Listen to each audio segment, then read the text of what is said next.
Monera, Otista, dan terakhir apa?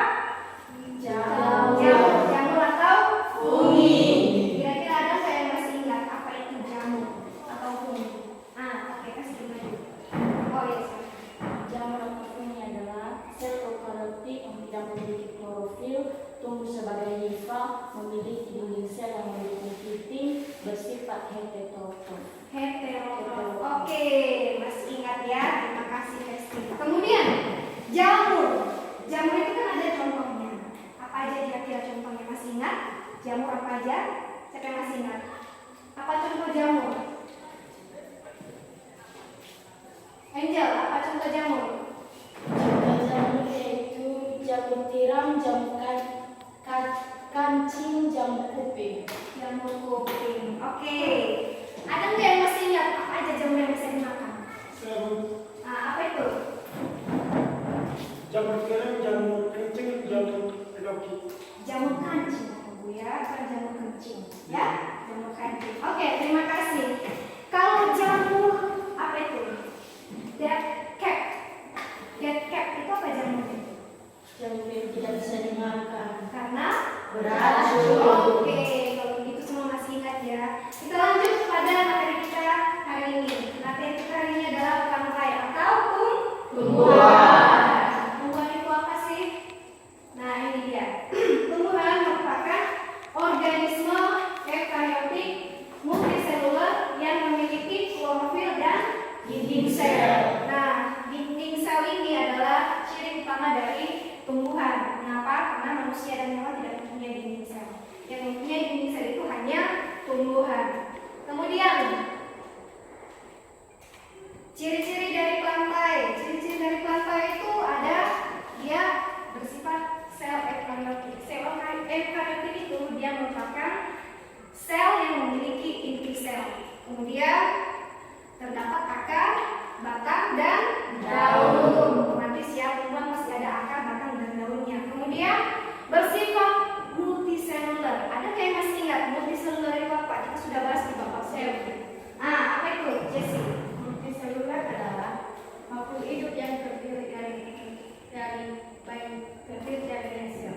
Oke, makhluk hidup yang terdiri dari banyak sel. Kemudian tumbuhan itu terdiri dari dinding selnya itu yang dari selulosa. Selulosa itu ada yang masih ingat? Apa? Oh iya, apa? Selulosa adalah senyawa karbohidrat kompleks yang tersusun atas rantai glukosa polisakarida. Oke, mantap. Kemudian contoh yang selanjutnya ciri-cirinya itu berklorofil. Berklorofil, bukan berkolor ya. Nah, jadi berklorofil. Klorofil itu adalah identitas dari tumbuhan. Apa itu klorofil? Ada yang masih ingat tidak? Apa itu? Klorofil adalah biasa. Ya, silakan. Klorofil adalah biasa disebut dengan hijau laut. Hijau laut. Zat hijau daun. Oke, bukan hijau daun ya. Kemudian cadangan makanannya itu amilum. Amilum, ada yang tahu apa itu amilum? Oke, Angel, silakan.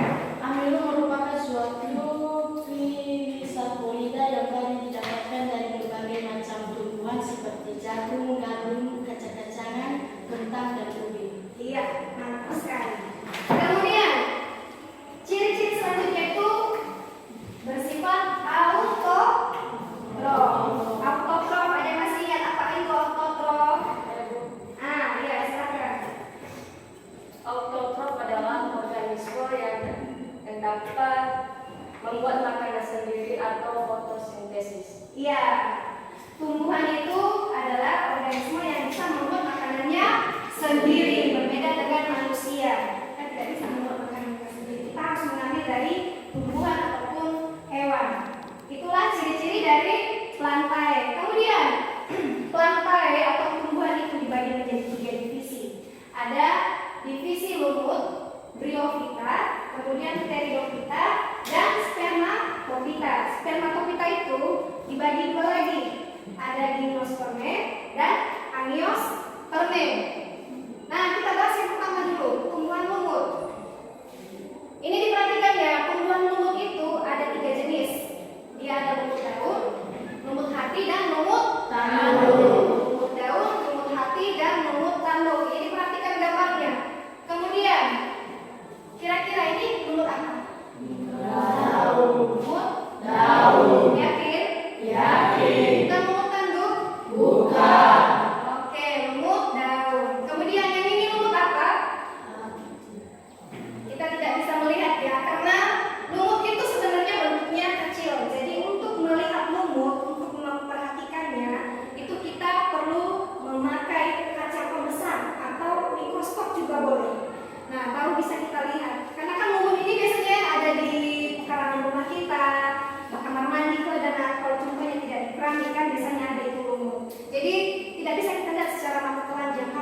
yang seperti begini. Ada yang dengar dengan mifokman? Saya nggak ada. Enggak ya. Jadi apa kalian pakai biasanya? Biasanya ini dipakai dulu ya. Jangan dulu itu pakai ini untuk pemakuman. Kemudian ada juga lagi yang ini, dia untuk sayur-sayuran. Ada biasanya adanya pau. Nah itu dari itu jenis tumbuhan paku itu. Selanjutnya tumbuhan berbiji terbuka. Tumbuhan berbiji terbuka ada pinus. Pernah lihat yang seperti begini? Tidak ada ya, jarang kita jumpai ini ya. Biasanya itu ada di tempat yang dingin seperti Brastagi, Sibulangit. Nah di situ ada tumbuhan pinus. Kemudian ginkgo biloba. Ada yang pernah lihat yang seperti ini? Jarang ya. Kemudian melinjo. Pernah lihat? Biasa digunakan untuk apa ini? Untuk apa? Nah, tugasnya ya. Nanti Ibu minta semua jenis-jenis tanaman ini yang sudah Ibu sebutkan tadi, mulai dari lumut, paku, jenis tumbuhan berbiji ini. Nanti Ibu kasih tugasnya PR yang dikerjakan apa manfaatnya. Dari semua tumbuhan ini, ada yang bermanfaat sebagai sayur, sebagai obat-obatan, sebagai kecantikan juga bisa, ya. Jadi nanti tugas di rumah cari manfaat dari setiap tumbuhan ini. Kemudian selanjutnya pakis haji. Pernah lihat nggak ya seperti begini? Ini biasa dijadikan sebagai tanaman hias di depan rumah ya. Selanjutnya tumbuhan berbiji tertutup. Ada yang ingat ini apa? Apa? Semangka. Semangka. Kemudian ini apa ini? Apel. Ya, itu tumbuhan berbiji tertutup. Ini apa?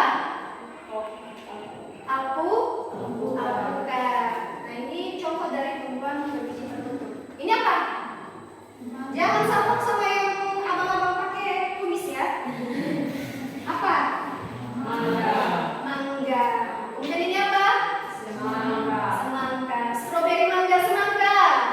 Semangat menjadi tugasnya. Oke.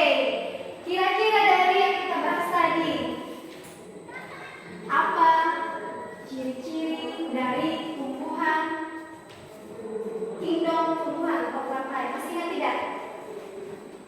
Yang pertama, dia bersifat